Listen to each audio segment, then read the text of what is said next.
The Pixel People Pod. Zap, zap, zap, it's on. Rewind the future fraud. The Pixel People Pod.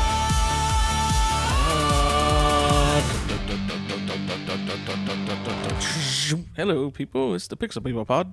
I'm Greg. I'm high on meth. Woohoo! Let's get it going. Just kidding. Jan's looking at me like I'm crazy. I'm just kidding. Not meth. Energy drinks and love. So, as always, as I mentioned, is Jan's here. Say hello, Jan. Hello, Jan. Chris, where you at? I'm sitting here wondering what is wrong with you. You must be on some energy drinks or I'm something. just trying to figure it out. Every week, it's a new way to introduce this podcast. So, I understand that. This one was a little odd. So this week, we're going to be talking about collectibles. It was going to be like an open mic week, I thought about, and let's just talk about, and it still is a little bit, but we were going to talk about like stuff we've got lately, like stuff for the basement here. Then I thought, well, we'll throw a little discussion on the collectibles in this country and what we collect and what, other people collect. So that'll be coming up here in a few minutes. But before I get to that, we have Jan's Gnarly News. Here we go. Jan's Gnarly News. Jan's Gnarly News. Hit us with that news, Jan. All right, your May 11th, 1980-something Jan's Gnarly News. Released May 11th, 1980, Iron Maiden's self-titled first album. Yep, with Paul Diano or Dian. I always get it wrong.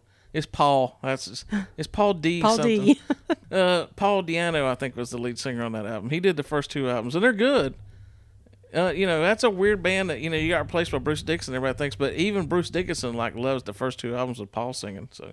All right, Greg. I know you're a huge Sopranos fan. Oh yes.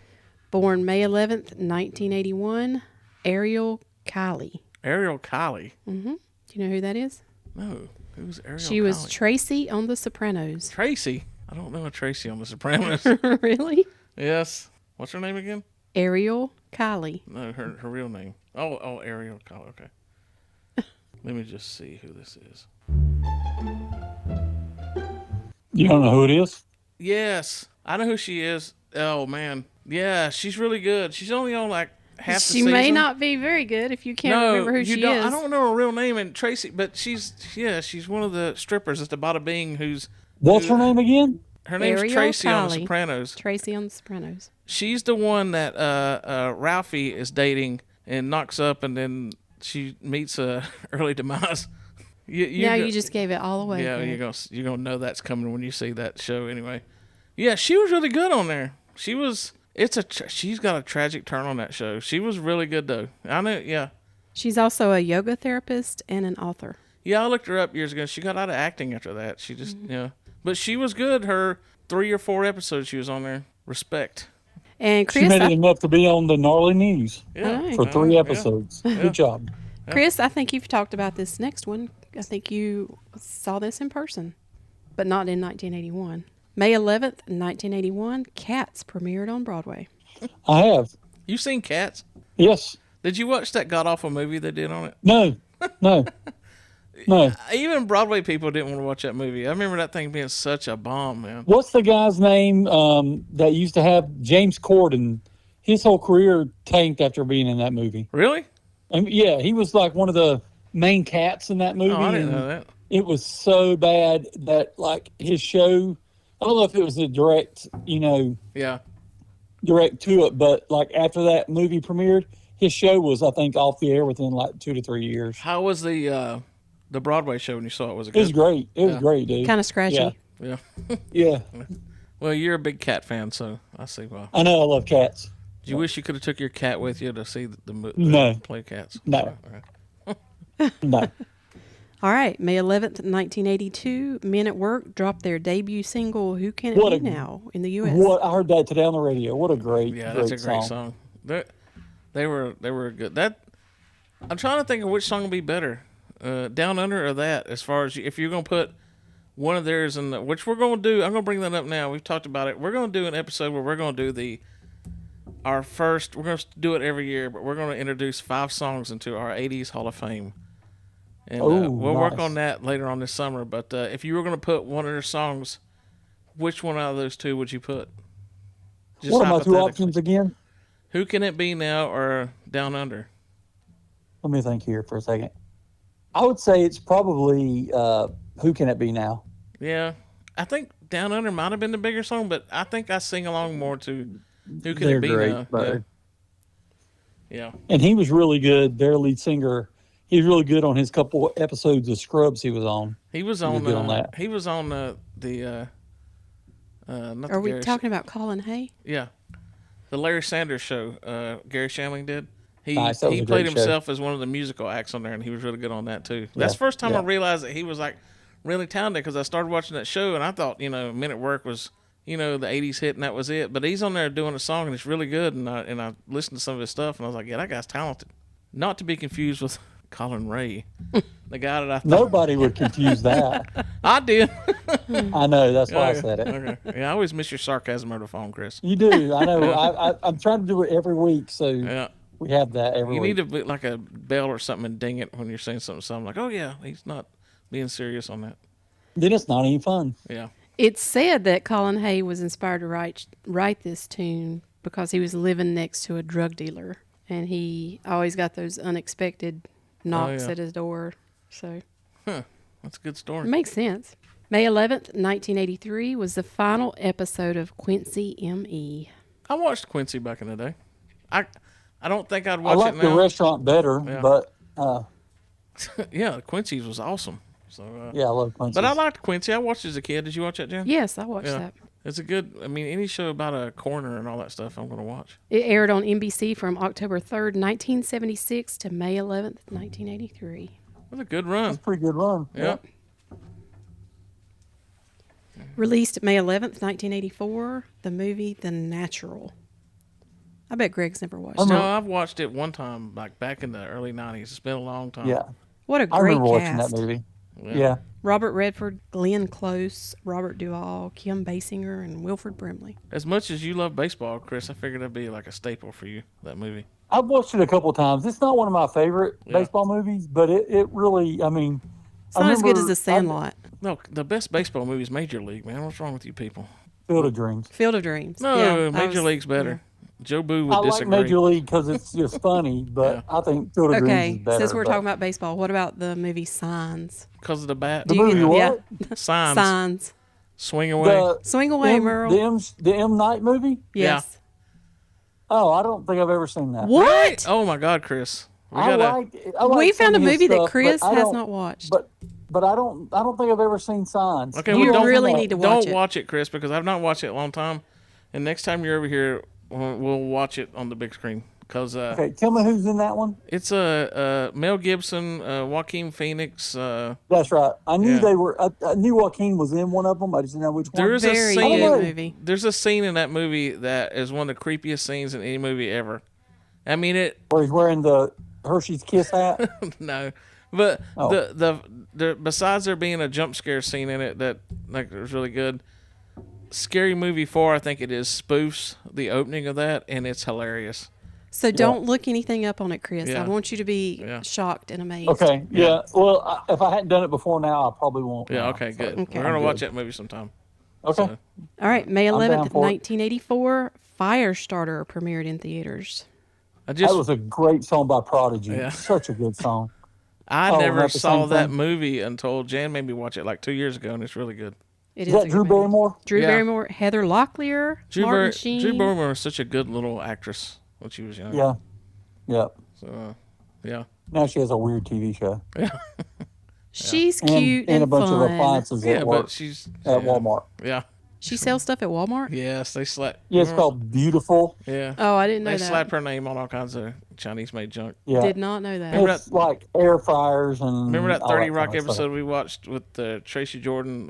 Wasn't it the grilling machine? Yeah. And he's like, this, you can make, GE can make it. And he's like, no, we'll have one of our subsidiaries make your grilling machine. It's Hulk Hogan claimed for years. Did you remember that one? He said, they offered me the George Foreman grill, brother, but I turned it down. So they gave it to George Foreman, and I could have made billions, but I turned it down. And then people go like, we never offered it to Hulk Hogan. Hulk Hogan would just make up stuff to be making it up. Well, he There's a could. lot of Were them you that going to do that. challenge him? Well, he had a pasta machine or something that came out like a couple years later. He tried to hit with something like that. He's like the Hulk Hogan pasta machine. He should or have something. come out with a panini maker, the Hulk. Yeah, I mean Hoagie. something. That's okay. There you go. Come on, brother. Yeah. It don't work for me, brother. That's what he always told people. All right. Released May 11th, 1985. Madonna's single Crazy for You. Another good one from Madonna. Crazy. I don't think she had a single bad song in the 80s. She didn't. Yeah. That's not my favorite one of hers, but that's still a great song. I'm hearing it in my head as we talk. I know. I am too. That's why I can't say anything because I'm singing it in my head. Well, quit singing. Well, go ahead and sing it for us all. Go ahead. No. You got Even the if you- spotlight. We need all the listeners. There's going we to can come a get. point in time where even if you're singing in your head, they'll try to get you for copyright infringement, so don't do that. They can't prove it.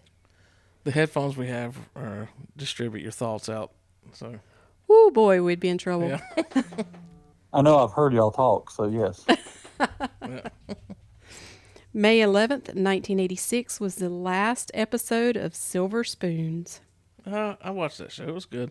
I don't think it holds up as much now, but You mean you don't like having a train that you can ride in yeah, your that living was the room? coolest thing about that show. I wanted one of those so bad. Ricky Schroeder was so good in Yeah, that. that was And Jason Bateman was the bad, Jason Yeah. Bateman. the Mhm. bad kid on that show, right? Yep. Yeah. The neighbor, the bad kid, or whatever. Yeah. Joel Higgins, Leonard Lightfoot, Franklin Seals, Aaron Gray. one of their episodes made it on our very special episode podcast where the kid was getting abused by his dad. Go back and listen to that one sometime. But yeah, that was a fun show. And again, who didn't want to have a train drive through your house? Yeah. Well, I mean, don't. Can you imagine that? There's houses like that really do have that in them. I want to put You a need train one in up- your basement. Oh, I want to put a train here in the basement, like hanging from the ceiling, like some of the restaurants used to do. You know, Oh yeah. that would be so cool. It'd be easy to Yeah. do. Just gotta lay the track and get it going. So, all right, it's one of my projects. Okay. We have the Add it to the Political list. records. May 11th, 1987, Motley Crue released their single, Girls, Girls, Girls. That was when Great I song. liked that then, but those albums they've lost me on. Hurl, hurl, hurl. I do, You don't I like bought this girls? shirt. What's wrong with you, Chris? I do. I'm talking about I don't like Motley Crue. You know this. You don't like It's been girls. well documented. Yeah, go ahead. I bought this shirt one time online Yeah. off one of those like was a website. I think it's T-shirt Hell or something. Oh like yeah, that. I So bought some they- shirts off there. Yeah, I don't remember if that's where I got this shirt from or not, but the shirt said squirrels, squirrels, squirrels, and had little squirrels on it. I wish you could see my eyes rolling right now. I bought a shirt off that I can hear website. them.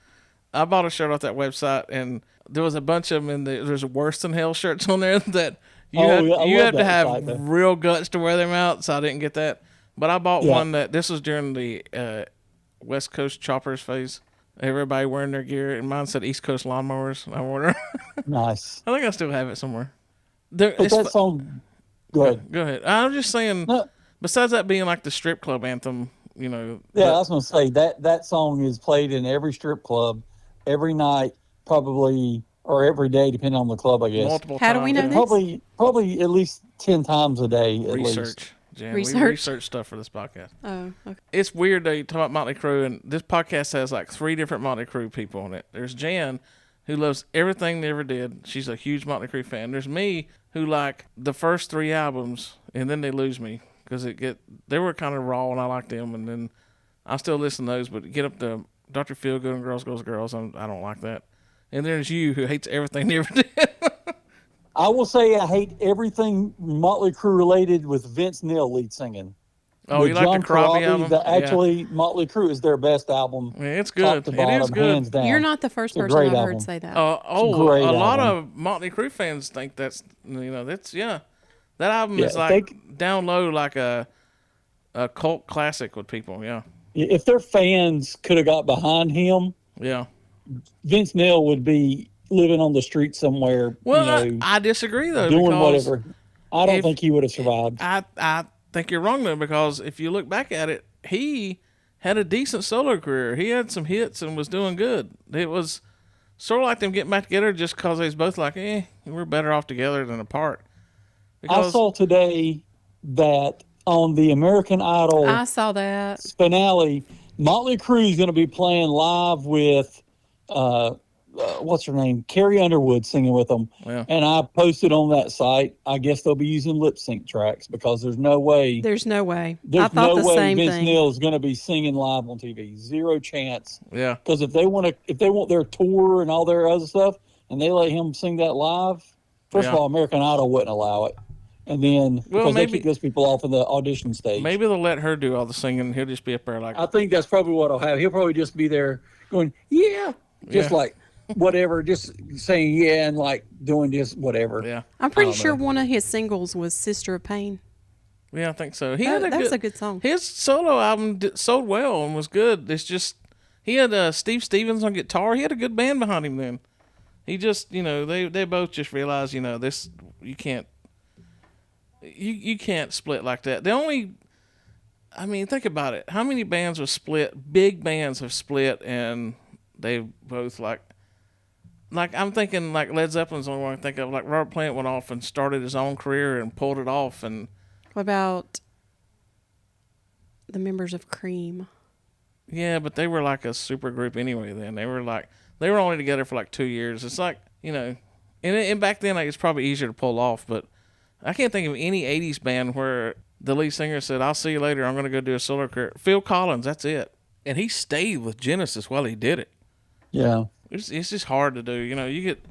You build an image and a sound, and people expect it. So Yeah. David Lee just- Roth it's just did not it for my- like an album and a half.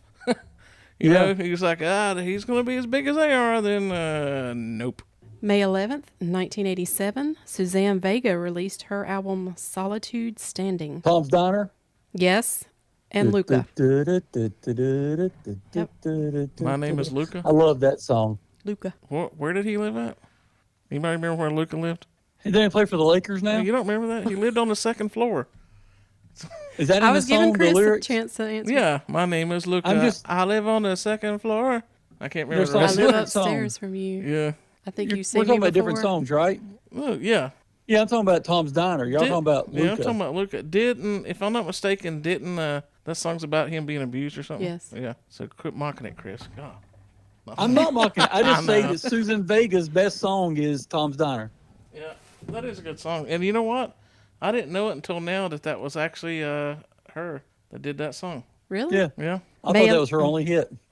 So. No, she had two. So, Two Well, from now this you say album. Luca, I forgot that was the song. Yeah. yep. She may have had more hits, but that's the two from this album. Yep. May 11th, 1989, Night of the Demons made its terrifying debut. Night of the Demons. Yes. Who's in that? What is that? It's a love story. Oh, it's It- probably written by Motley Crue. It didn't really have any big names in it, but the premise behind it was that these teenagers throw a Halloween party in an abandoned funeral home. Ooh. That would be That so sounds scary. pretty good. No. That sounds like a good premise. That would be scary. I had a friend years ago that told me that, he was a fan of funeral homes because when he was a kid, he was at like one of his relatives' funerals or something, and him and some of his cousins were out like walking through the funeral home, while everybody else is having a funeral, and they picked him up and threw him in a casket in the back with a body in there. Nice. He was like freaking out, and he's like, "I don't like going in the funeral homes." Now. Would you stay overnight in a funeral home? Depends on how much you're gonna pay me. Yeah. Well, I mean, like, let's say somebody was just gonna I don't know, like $10,000. Yeah. Oh yeah. 10 I don't know. grand? Yeah, Shit, I mean, yeah, that's what I say. Is it too, a like, working funeral home or an abandoned one? No, it's an abandoned one. It's not. Oh. It's not been open I for would- about 15 years. Would you stay in like an active one where there's body? You had to sit in the room with the bodies. So all night. Well, it's not like they're going to hurt you. I know, but your mind starts I playing know, tricks on but- you. Yeah, I don't know about that or not. I could say it probably wouldn't bother me. That's what I say until I actually get in there and it's Yeah. 1 a.m. It's and easy you wake to up. say and, that. Yeah. Yeah, I That don't stuff's know. always. but- I've always had a weird fascination with that. I know a guy that used to do that. His family owned a funeral home in Florida, and I've talked to him about it and stuff. And he got out of it, but he did it for years. But Back in the 90s, I worked with a guy who was going to school to do that. And I looked about doing that at one time. he was Yeah. so excited about it. And I think he's in Raleigh now, but he works for a funeral home now, and that's what he does. But that was his Yeah, life I looked- dream. I wonder how There many wasn't people have any used. programs. Yeah. Well, I mean, I wonder how many people went up to him and used that line. I bet you could use a cold one. So, Cousin Eddie's line from. There's a lot of good funeral director jokes, I'm sure. So. We won't get into all of them now. Okay. Okay. Can I do, Kind of a dead can I do subject. my Space Shuttle Challenger jokes now? No. Okay. Still can't do them? Nope. All right. All right. May 11th, 1989. The last episode of Dynasty aired. I never watched Dynasty. Me either. It was I know it was competing on, against but- Dallas. I'm pretty sure they were Friday nights, right? And so Were they one after the other or different networks? different networks. Dynasty was ABC, ABC, and yep. Dallas was CBS, and I'm I pretty only sure. watched ABC daytime soap operas. Yeah. Well, that's where you messed up. I think you No, I both watched General messed Hospital. up. That's Yeah. good to go. May 11th, 1989. Stevie Nicks released the album The Other Side of the Mirror. Oh, Stevie Nicks, one of the greatest voices of our lifetime. Jan's favorite That's female singer as of all much as time. Chris hates Motley Crue, Jan hates Stevie Nicks. Yeah, probably. That's probably about the I same. today discovered that I don't believe that my hatred for Motley Crue comes close to y'all's hatred for Scorpions. Oh my gosh. Yeah. Just don't even say their name. They're going to appear. Yeah, I know. Good. I hope they're in next week's gnarly news. Yeah. Oh, you're the editor, so if you don't want it to be, it won't be. Yeah. You're exactly right. I'm finding some gnarly news about them next week and presenting it on my I own. do not like the Scorpions. we I will used to edit like it them. out. One of the best concerts I ever saw, Scorpions, opening for Motley Crue. Blew Motley Crue off the stage. I left going, man, the Scorpions are a great band. But Sirius has ruined them for me. You know what you can do? There's this really good thing. You can turn the channel. No, you It's can't. crazy. Not on Sirius, Chris. You can flip can. over to the You can Catholic switch to a channel and different they'll play channel. a Scorpion song. Happened to me just today. Yeah. You're on the Catholic channel and they played a I Scorpion mean, song? probably. I was flipping through the stations this morning on the way to work. Probably 3 different times. Scorpions were on 3 Yeah. different stations. They play them on. And then what I do, I get to work and Chris sends a screenshot of him listening to the right, yeah. Scorpions. I I'm knew like, y'all really? loved them, so I said, hey, guess what's on? Look at this. Boom. Sirius will put them on like 70s on 7 or whatever, 80s on 8, classic vinyl, classic rewind, Hair Nation, which makes no sense to me, Ozzy's Boneyard. You can't listen to a single music channel. They don't force a Scorpion song on there once an hour. They do. Somebody on there has got money in their catalog, and it's like, we got to play them. It's crazy. Them Well- and, who's the other one? There's another one I said they always got played a lot. Van Halen. No, it's either, I don't know. I'll think about it later.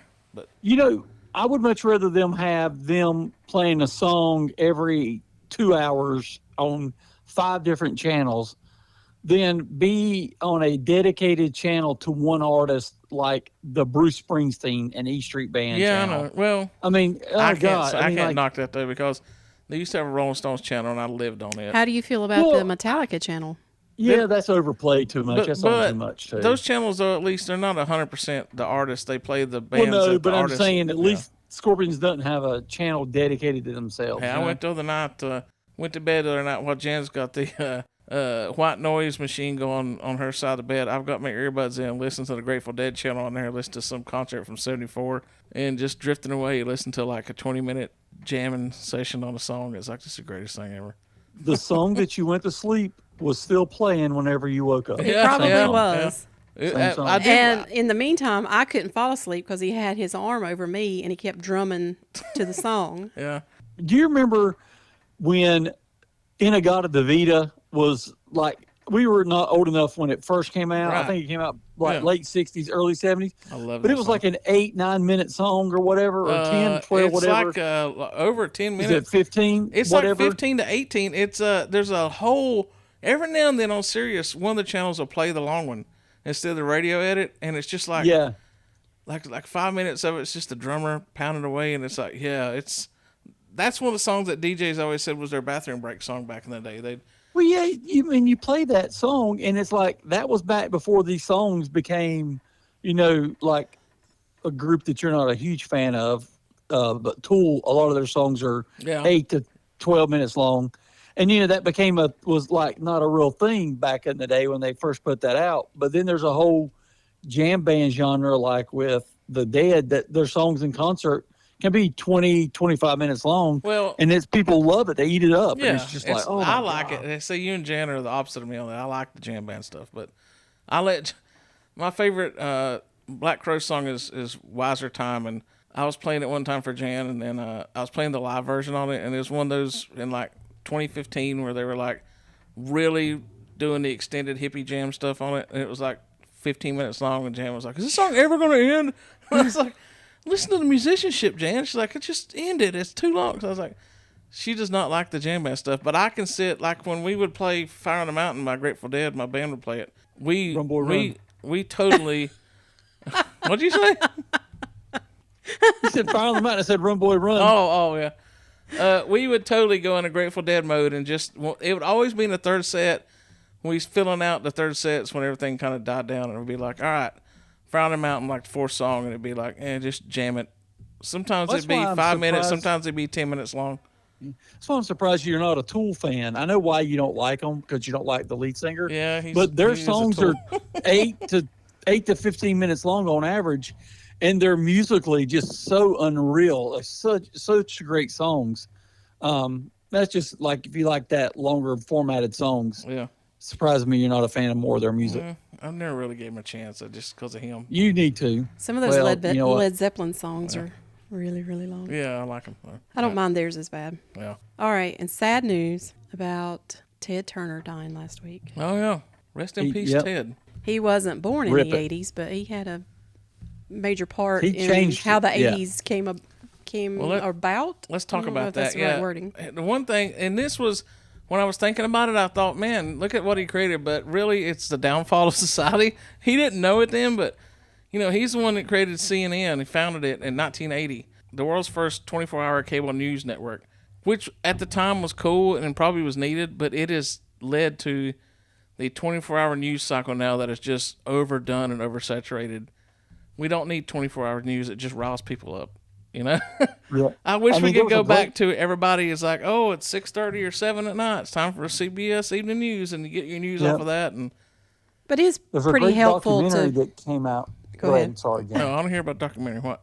No, the great documentary that came out probably 10, 15 years, maybe not that long ago. Yeah, And it's about the beginning of the 24-hour news cycle. yeah, And they featured, like, they really focused in on one anchor man. His name was Ron Burgundy.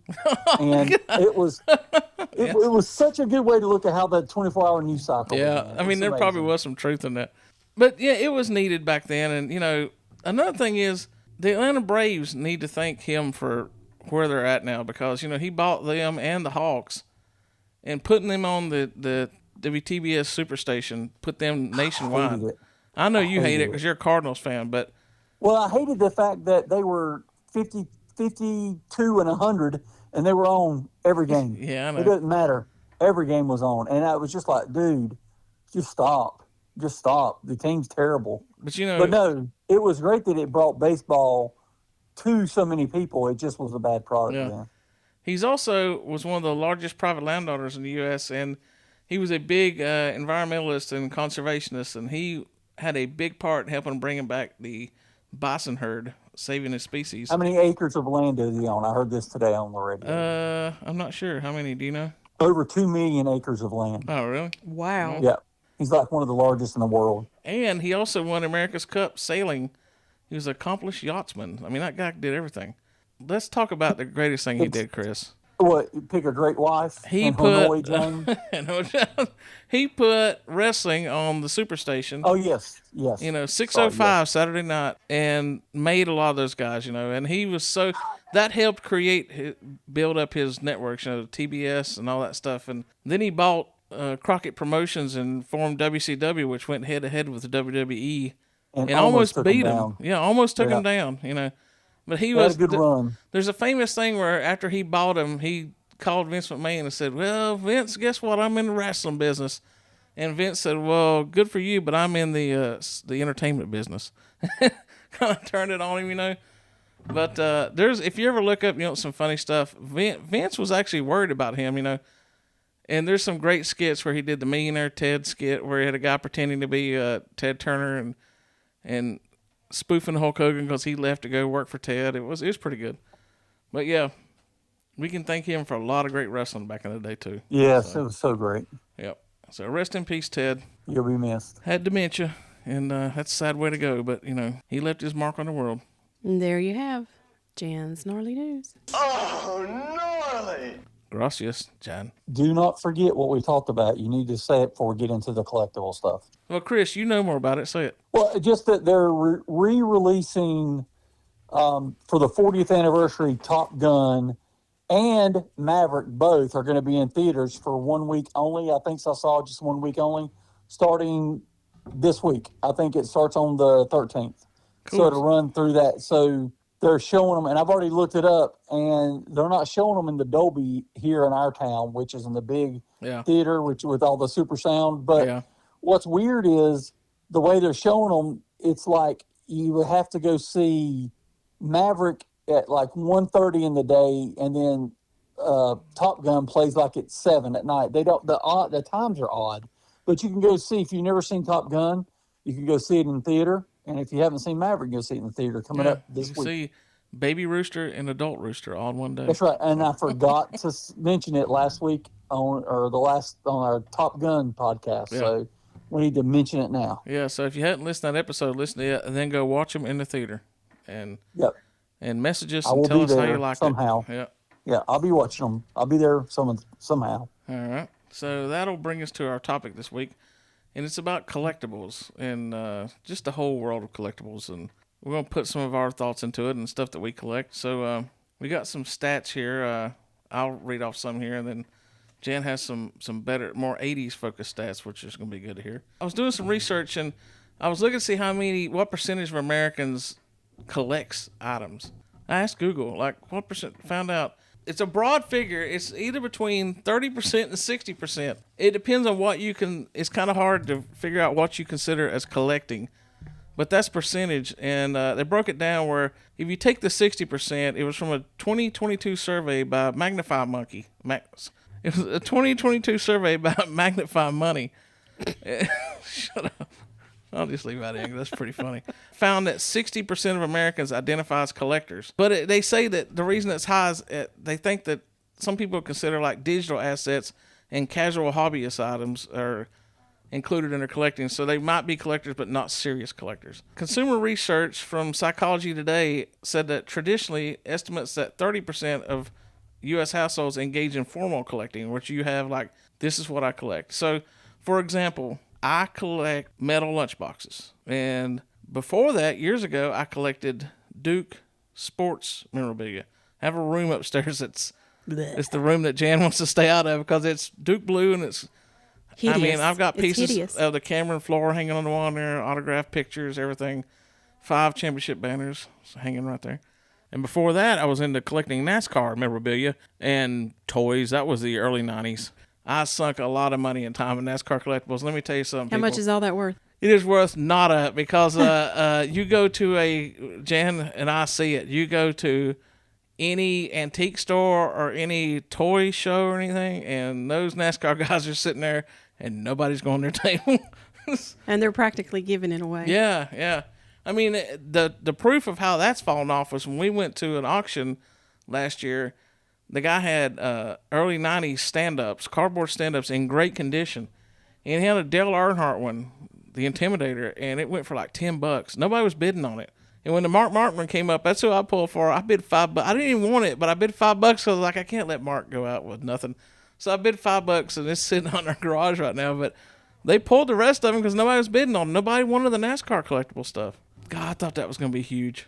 So looking at the stats again, the demographic split, Gen Z and millennials are way more likely to identify as collectors than baby boomers, which, I can understand that. And 70% of men tend to identify as collectors, and women are 50%. So men collect more than women. I see that too. I was looking at, there's 4 big things that consistently top the list of what Americans collect. What do y'all Cool think? Whip tubs. No, well, Lord knows we probably do collect those. Chris, What'd you say? Cool Whip tubs. Oh, yeah, we got a whole. that's where you put all your leftovers in? Yep. Yeah, we have a Sour whole- cream containers, Yeah. Cool Whip tubs. You name it. We keep it. Really, the top 4. What do y'all think? Let me see. Toys.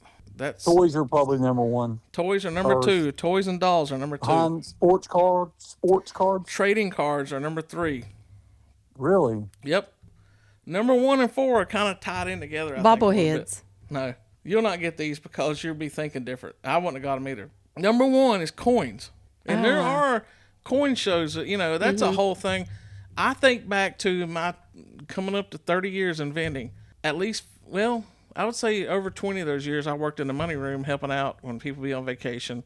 We ran a lot of coins through those machines, and Maria that worked in the money room, me and her would be running money, and we would always think about, what if there's like one of those $1 million coins going through this machine right now and we don't even know it. Like, we talked about that all the time. Like, she would find some silver. People would, and we figured it out. We think that people would just like, they were saving like silver, and then they were like, well, I need a drink today, and just break into their stuff and throw it in the, or there's thought that, somebody stole some from people and they had all the silver coins. Because we would find silver quarters and pure silver quarters and pure silver 50-cent pieces of stuff from like old coins people threw in there. But, some of these things could be the misprinted ones that could be worth tons of money. We was like, there could have been $1 million coin went through this and we never knew it. Yeah. The number 4 is jewelry, which it's crazy. We were at an auction last week. Collection? And we were at an auction last week and they were selling piles of costume jewelry. And some of it went nothing. really high. Yeah, and people were bidding big bucks, like $100 for Some a of pile. it's just like Belk. Yeah, costume jewelry. Yeah, it's like costume jewelry, and they were like $100 and buying like a. Well, I got a bag of that in my house. Yeah, I know. Well, throw it. it in an estate sale or something. People will buy it. So, yeah. And here's the last thing I saw is like the question is like, why do they collect? And 83% of collectors hope their items will be worth something one day, but the primary drivers are usually emotional. A lot of it is sentimental value, preserving memories or a connection to the past, and that's our basement right here. All the 80s stuff we buy, we fit that right off the bat, yeah. And another one is the thrill of the hunt, the psychological reward of finding a rare item, and I get that. We'll find, like when we found that Teddy Ruxpin the other week, it was cool. Like, whoa, we haven't seen one of those out in the antique place in a long time. And 59% of people say they collect simply because they genuinely love the items regardless of future value. That's how I was with my Duke stuff. I wanted my room Well, to be... you're right. It's worth nothing. You're exactly No, right. it's actually worth a lot. I could sell a lot of that stuff now. But Hey, let's do it. No, we're not. But Hey, anyway. Jan, I'll take him out to lunch one day. Okay, Yeah. we'll get this going. You got it. So, but that's, some statistics behind collecting. And so Jan researched... Jan, tell them what you said before this about different mindsets. Well, when we originally talked about this idea, we didn't tell each other what we were going to look up, if we were even going to look anything up. So when we sat down tonight to do this podcast, Greg's like, here's the stuff I looked up. And he's looking up stuff particularly pertaining to what percentage of people Collecting stuff overall. and collecting overall. That's the way his brain went. My brain went in a total different direction. And I wanted to find out what stuff from the 80s that people collect the most, or that they think is most valuable. Yeah, Jen. So that's the direction I went in. Jen kept it on the theme of this podcast in the basement here, but so she did a better job. So this is a list from declutteringmom.com. It's the top 10, and I don't know how they got their information, but they say this is the top 10 collectibles. Number 10, Rainbow Bright doll. Do we have a Rainbow Bright doll? Do we have Greg's one? got a Rainbow Bright going on in his house. We have a small. Oh yeah, and we have a plastic thing. Rainbow Bright blanket. Yeah, that's a new one. Yeah, though. she It's found not it at Five vintage. Below, didn't you? Yeah. Which is funny because the 5-year or the 4-year-old granddaughter, JC, she hadn't seen it yet. She was down here the other day and she wanted to watch Chipmunks again. So, and it was cold down here, so she went over and got the blanket and she looked at it and she goes, "Oh, that's so cute!" Looking at Rainbow Bright, she was fell in love with Rainbow Bright. So I guess. Well, our middle granddaughter's in love with Care Bears. Yeah, stuff. she's into Care Bears and Cabbage Patch dolls now. The middle one, so we got to get a Rainbow Bright doll though. That's on the list. Yeah. Well, some of the older versions, like if you have a Twink Sprite Rainbow Bright doll, Yeah. it's around $350. But Did you some of say them Twink Sprite. Twink Sprite. I can find a twink drinking a Sprite probably out on the streets, but I don't know about. But the more common dolls, Yeah. if they're in good condition, they're worth about $150. Woo. So we're probably going to get a replica. This next one wasn't really 1980s, Yeah. but it's stuff we did like as children that kind of carried over into the 80s. Yeah. It's some of the vintage Hot Wheels cars. Oh, my. Called the Red Lines. Yeah. Oh, yeah. Oh, I could. Yeah. They had a distinctive red stripe I on their know wheels. everything about Hot Wheels because my friend Randall collected them and coworker Greg collected them, and they went to the conventions. There is a whole. I thought Hot Wheels was just. I really thought years ago Hot Wheels would be dying out because I'm like, no kids don't play with cars anymore. It is bigger now than ever because of the adults. I mean, I think he bought one for $1,500. It's a Gasser, I think it's called. It's like the most valuable one. But they would go to the convention in Atlanta and like buy 2 tickets, even though they weren't, two people going in, because you got the convention Hot Wheel with your ticket. And I remember he said that it would cost him like $400 for a weekend to go and stay at the hotel for all the food, the gas, and everything, and getting in $400. They would get 2 of those cars. He would come home, put the one up for saving, immediately sell the one online for $400 to $500 and pay for their whole weekend because people wanted those cars. Hot Wheels are insane. Well, Hot Wheels have stayed relatively inexpensive too. Yeah, they're still like $2 or less. Yeah. Yeah, so I mean that's what makes that such a great collectible for Plus, people. there's such a variety. Yeah. I mean, you can get pink ones there's for bins full of girls. them. I can tell this story now because my old place is merged and shut down now. But Greg, if he's listening, I'm going to tell him to listen. I won't tell his whole name, but Greg's his name. He would go out running his route, and he would be gone 10 hours. You come back, and most of the drivers are out 10 hours working on their machines. Well, he'd get his done, but he would go pull his vending truck in at Dollar General's, go in there and hunt for, it's called a treasure hunt. If you look at a car, the new ones, if you look behind the car on the card, you have to know where to look. There's like a TR or something for like treasure hunt car. That car you pay $2 for in Dollar General, you can flip on eBay that night for $20, $30. It's going to sell because they're hard to find. He started going out and going to these places, and people be hunting for him besides him. So he got to be friendly with the people that worked in these Dollar Generals and would go in there and say like, hey, have you got any full cases of Hot Wheels in the back? And they're like, yeah. He goes, if you'll bring them out, I'll stock your shelves for you if you let me go through them first. So they would bring a case of Hot Wheels they had sitting in the back. He would open them, stock their shelves with them while looking through them, looking for the treasure hunt car. That's why their aisles look so terrible. Yeah. Then you had the super treasure hunt that would go for like $100. There's like even more rare ones you could buy on the shelf now. So, I mean, it's a whole world, man. That's crazy. Number 8 is vintage Star Wars figures. Yeah, those are always going to go big. Yep. And all that stuff is just going to keep going higher and higher. And Yeah, higher. our friend Doug has a whole room dedicated. It's a whole Star Wars room, and we won't tell you where he lives because somebody could like retire probably off his Star Wars stash. Yeah. Number 7 kind of makes me sad because we were really, really happy the other week when we found a Teddy Ruxpin. Yeah. That really tickled me that we found a working Teddy Ruxpin. Yeah. But number 7 on this list, we will probably never have, is the My Buddy doll. What do you mean we'll never A My Buddy doll? My buddy and me. Wow, are they that rare?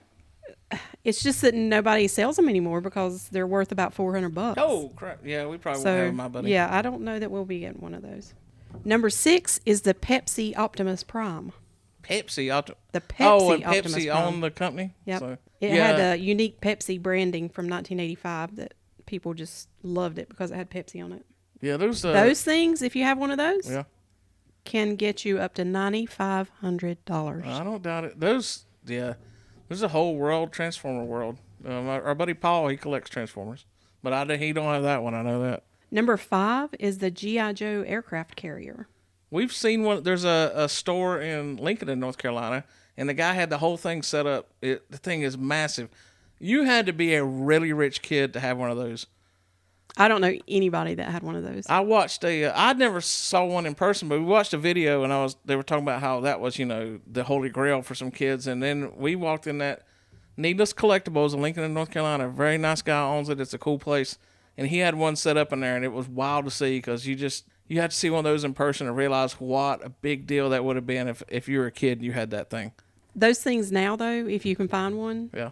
$6,000. I don't doubt, because Chris, have you ever seen one of those? I have no clue what you're talking about. I've never seen one You know the before. table that we have, our podcast table down here.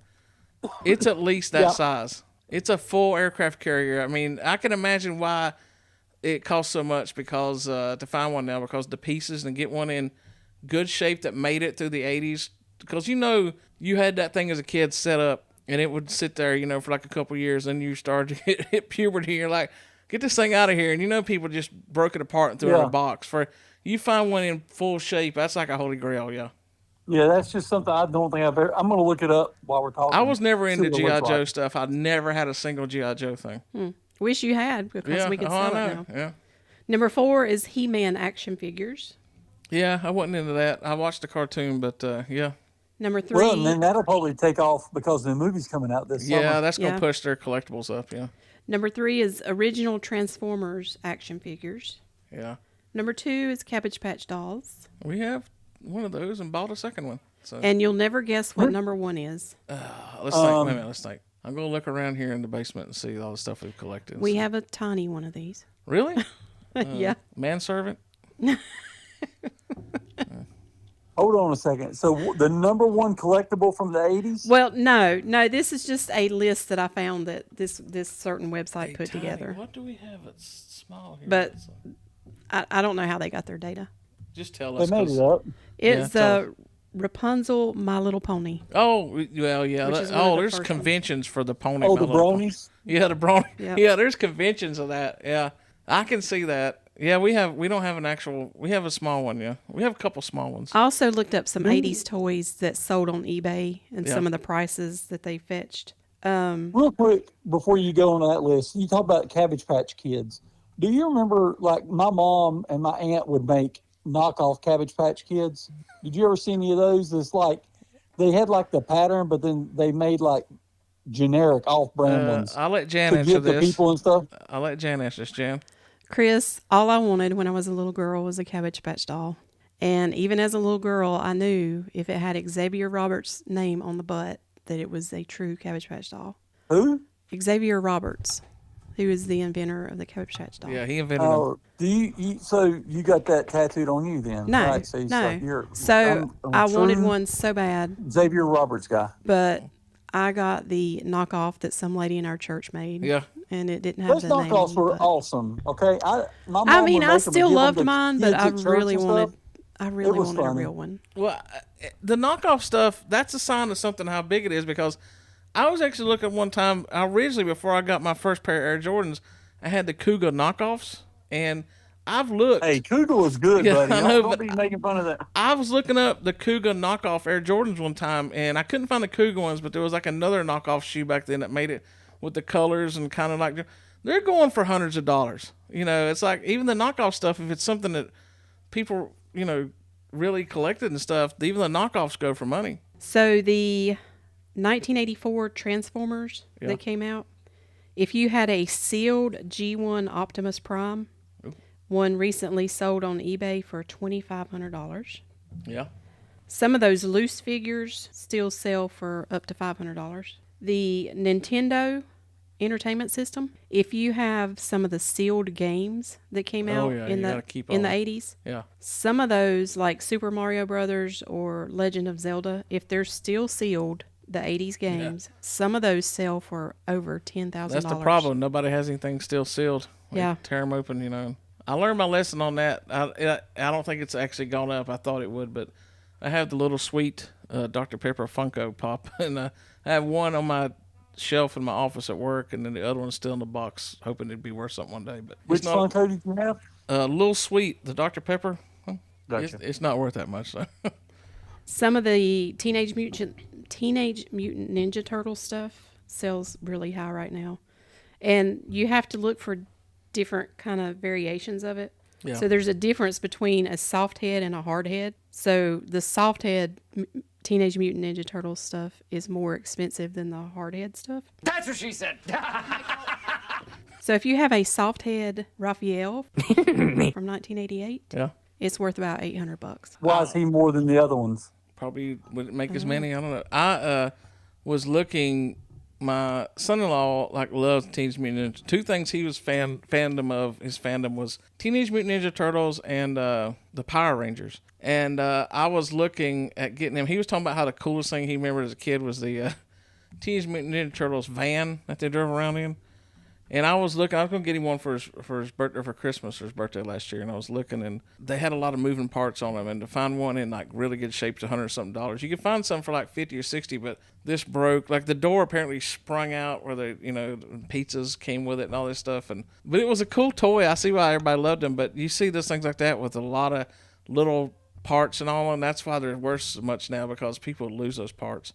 Who thought to save that? Not only did I lose little parts of things like that from the 80s the toys that I had. Yeah. I don't think any toys from the 80s that I had survived. Any of them. I still have my strawberry shortcake pen. Yeah. Like a lapel pen, but that's pretty much all that survived. Some of my cars did, and my mom somewhere has to have my 2 Hot Wheel cases full of old Hot Wheels, but they're not worth a lot. I know, because some of them I repainted. I would repaint them, I was into that. And then some of them, I played with them. They weren't for looking. We played with them and made whole worlds out of those things. And so they're beat up, but she did keep some of my cars, and I don't know where she kept them, but when my nephew was probably like 6 or 7, I was up there at Mom and Dad's one day, and he was playing with some cars, and I was looking at him, and I was like, wait a minute, that's my car when I was a kid. And Mom goes, yeah, I got sector stuff. And I looked down, it was my RC. I had a RC Cola truck that had, you put 2 little crates of drinks in the back of it, and the drinks were gone, but I was like, I grabbed it up, and I was like, he's not getting this. And it went right in my office at work, sitting on and it still sits there today. Further proof that Greg has always had a love for vending. Exactly, yeah. So, yeah, it's you got a moon pie with it? No, but, that was like, thank God I had that thing, because it's the coolest thing sitting on my shelf at work now is my RC Cola truck. It's not the picture of me. You still have it there? Yes. Yep. It's still sitting right next to a little suite at work. And my little Debbie vending truck sitting next to it. I have a lot of vending toys.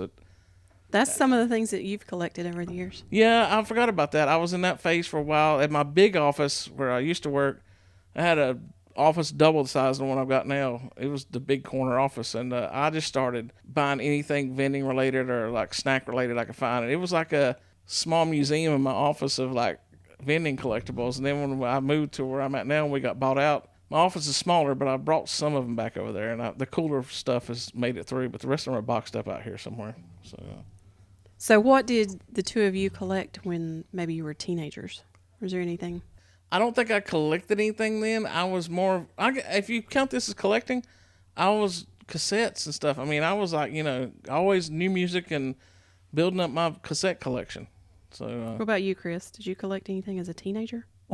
Not really. The only thing that I had when I was a kid was if you walked in my bedroom, you couldn't see any paint on the wall because there were so many posters on the wall. Yeah, I had a lot of posters. From sports to music. So neither one of you collected baseball cards? Okay. I did as a teenager. I forgot about cards. I loved collecting baseball and football cards as a teenager. I totally forgot about that. Me and my little brother, because I had my license and he didn't, we would save up our money, and I would drive him to this store near our house, and we knew what day they got the new boxes of cards in, and we would go together and we'd buy a whole box, and we'd take them home. You're that person.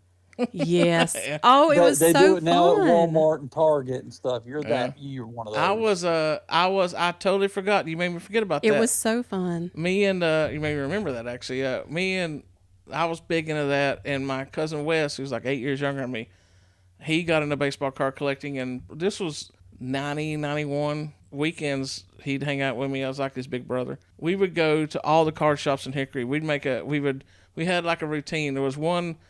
Chris, you remember when that card stores in Hickory behind the Bojangles stuff on LR Boulevard? We would go there. It was huge, and we would go in there and trade cards with the guy, and go through them all and buy stuff and get the Beckett card guide to price them, and then we'd go eat at Bojangles. It was like the greatest thing ever. We would get the card magazine. Beckett, We would go buy this box of cards, and we'd sit on the bed, and we'd go through and open them all up, and then we would go through the book and see which ones were worth the most. We've got tons of your cards stashed away here. They're still in boxes. And I've got a whole half my closet is full of my stuff. And don't tell people where it's at. I never found another female that would trade cards with me though. It was always the dudes. I worked with a guy at CarMax named Jeremy, and he's a massive baseball card, football card, any kind of trading card guy. Yeah. And he has like an entire room in his house that's that way. And he used to sit there when we were slow, and he would sell cards on eBay, and he would sell and make a couple $100 a day just selling. Oh yeah. Cards, and then he would be buying cards at the same time. And he says he has, I think he said over 1 million baseball cards or something. His dad and him collected them when they were younger and stuff. So it was just crazy how much that he was into that. I'd say me and Greg have millions. Never got that way. We probably have thousands. Yeah, thousands. Yeah. I was so big in that in the early 90s that I had our first computer we had. This is when I still live at home, so this has been like 93. We had a PC my dad bought then, and I put DOS on it and set up a database in DOS and started logging all my cards in there. I think I got like 6,000 cards in. I thought, I just can't do this anymore. But it was a searchable database where you could type in like, this was 30 years ago. You type in somebody's name and it'd pull up, this is the card, like, 91 Fleer, card number so-and-so. I mean, I was dedicated to putting those in, but it just got to be too much. But the crazy thing about the baseball card stuff is if you went to a toy show, even 5-6 years ago, it seems like those guys were sitting there and they were doing nothing. That was a dead thing. And it just came back now with a passion. Like, it's crazy the amount of card stuff that goes now. That is back in big time. So I know those NASCAR guys are sitting at them card shows like, that'll be us one day. This will all come back around. I'm like, no, it won't. I was thinking about this when we did this, about the whole thing about how that's become besides the podcast and the mine and Jan's thing, is like hitting antique stores and looking for stuff. And that is a big thing now. I mean, we see tons of, there was maybe one antique store in a town used to be, and it was that one everybody, you could look for something. Oh, I had this thing when I was a kid. Have you got it here? Now, like, every city has 3 to 4 or 5 antique stores in it now. Me and Jan we've gone all over the state, and it's funny because there's a major one here in Hickory where we live we haven't even gone to yet. We go to everywhere else, but we haven't gone to the Hickory Antique Mall yet. You've never been there? No. And it's in the old Sky City awesome. Right there. I keep that place is awesome. Yeah. But Chris, I go there every couple months. Yeah. We know you collect cereal stuff. I do. So last weekend I made a point, as we were in this antique store in Rutherfordton, I made it a point to specifically look for cereal stuff. Yeah, she was looking for you. Through that whole entire store, which is a pretty big store with a number of booths in it, I saw nothing cereal related. Yeah. That's what makes that collecting so difficult. Yeah. So you really have to hunt. So when you find something you're really excited, right? It's like, yeah. So I don't collect anything like the Star Wars or Harry Potter or any of those run of the mill stuff that everybody collects. I decided, hey, I'm going to collect something that you can't find anywhere, which makes it so much fun. But it's difficult. Like, I'll go to the toy show and I'll look for cereal, and some advertising too, but just mainly cereal stuff. And I can walk through that entire toy show when they have it at the convention center and can walk out empty-handed because I've either got it or they don't have anything that's unique. I'm not going to just buy a Matchbox, like a Matchbox or Hot Wheels car to have one. It's got to be something that jumps out. Right. You know what I'm saying? So I don't just collect to be collecting, because I'm never going to sell the stuff. I'm not buying it thinking, in 20 years it'll be worth so much money. I could care less. So the packaging can be bad. It can have some tears in it, whatever. But if it's something that I want, I'm going to buy it. We've told the girls, like I've told them my lunchbox collection down here. I was like, look, I'm just going to let you know, when we're gone, you can sell this. These things are going up every year. These metal lunchboxes ain't making them anymore. I was like, I've, got a nice chunk of change in it right now, and it only goes up every year. So it's like, this stuff down here you'll be able to resell, and make money on when we're gone, most of it. But we're kind of like you though, Chris. It's not quite the same because we do find stuff, but we went into Mooresville, North Carolina, the other week to their big antique mall, and it's like 50,000 square feet. It's an old warehouse. It's an old warehouse, and it's huge. We spent hours in there. But for the 80s stuff that we're looking for, it's still like, it's not quite the 80s stuff. People aren't giving up a lot of it as much as they are like the 50s and 60s and stuff like that. So we have to hunt. You go through 7 or 8 booths and you come up on one that's got some cool 80s things in it we might need, but it's not as easy finding the stuff quite yet the 80s stuff, which I'm happy for because, you know, we're not getting fleeced on, you know, people's putting their 80s stuff on there thinking, so we don't get ripped off by overpriced stuff, but it's yeah, I think you have to go in with the mentality that you may not find something. You know, we did that last week with that auction. I expected we were going there, and I looked at the pictures before that, and I thought we're going here. It's the guy that does the auction advertises in Jan's paper, so we go visit some of his stuff, and he tells Jan that he might have some stuff we want. I was looking at the stuff, and I thought, there might be one thing, but here's a sign we're looking at. But I was like, dude, we left to like 7 or 8 things. You know, we got a couple of cool things there, and then we went down to that other place and found some more cool stuff. But it's fun, though. It is like treasure hunting. I never thought I'd be an antiquer, but, you know, I am, and dadgum, I like it. At least you're not a hoarder. Yeah, thank God. What'd you call my husband? But, yeah, it's a fun hobby, and I know not everyone was into it or can do it. You know, you definitely got to have the patience, and you got to have money. I mean, you can't, you know, you're not going there. You can find deals still a lot of these places, but if you're specifically looking for an item, you know, you got to have a budget. But if you're just going there thinking, I'm going to find something cool, you'll find something cool in an antique store. Chris, you were in our kitchen a couple weeks ago. Did you notice what I collect in the kitchen? Dirty dishes? No, our dishes were clean. Yep. A lot of, I was noticing around the top of your cabinetry and stuff, there's a lot of older, like, what is it? It's just like a lot of older containers and the word you're looking for is canister sets. Yeah. Yeah, canisters. Yeah, there we go. I love Good job. 70s kitchen stuff. Yeah. Did you talking about 70s stuff, 80s, that kind of weird stuff? Do you remember something called Hoda, Hoda? No. My grandparents and my mom used to have a bunch of that stuff. But yeah, it's just that reminds me of that stuff, like those canisters reminded me of that old type of stuff. But yeah, I noticed you had a lot of that kind of stuff up there. There's a lot of vintage 70s. That 70s orange and green and yellow stuff. I just love it. When we were your husband's vintage 70s too. Yeah, he is. When we were in Sweetwater, Tennessee last year on our anniversary, we were in one of their antique malls, and they had a like a 50s or 60s table, you know, with the vinyl top metal chairs and with the metal rim around the table and all that stuff. It was cool. It was like a couple $100. It was very cool. Had the original chairs with it. If we'd had a bigger vehicle, I think we might have bought that thing and brought it home. I've got that same table at my house. Really? That's my dining room table. Yep. What? You got to send us Send me a of that. picture. So, Send me a picture. I don't have any chairs, but I've got the table. Yeah. We see them every now and then in antique stores. It's very cool. I will have one I'll of send those you a tables picture of my one day. table. Yeah. It's heavy as crap too. Yeah, they made stuff better back then. Yeah. Yeah. But yeah. What gets me though when we go in these antique stores is the amount of Pyrex stuff. Yeah, and people buy it.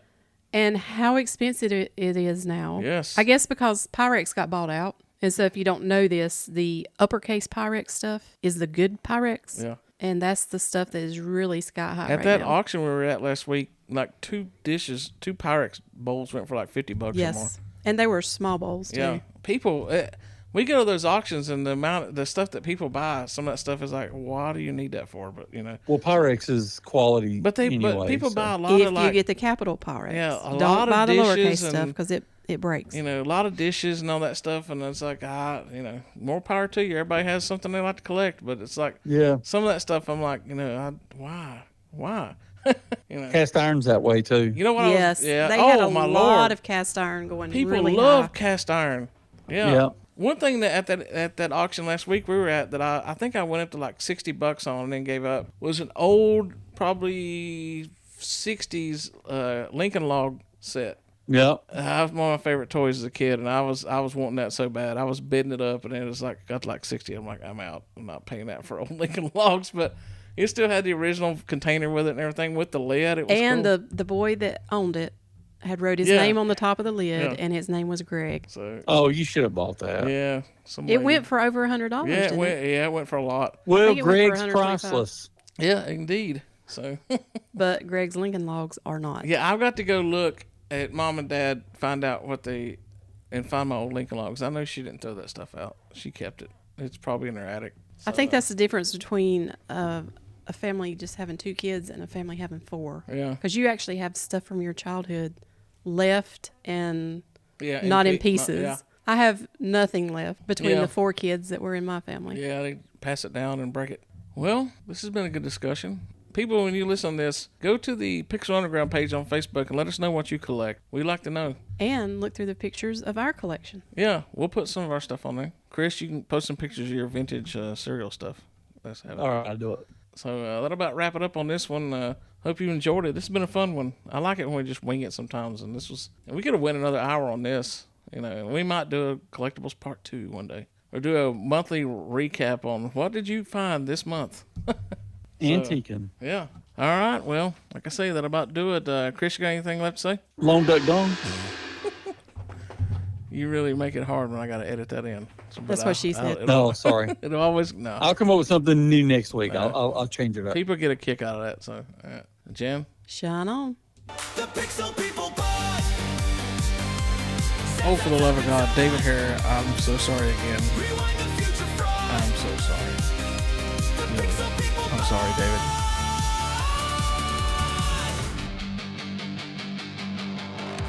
Thank you for coming to our podcast.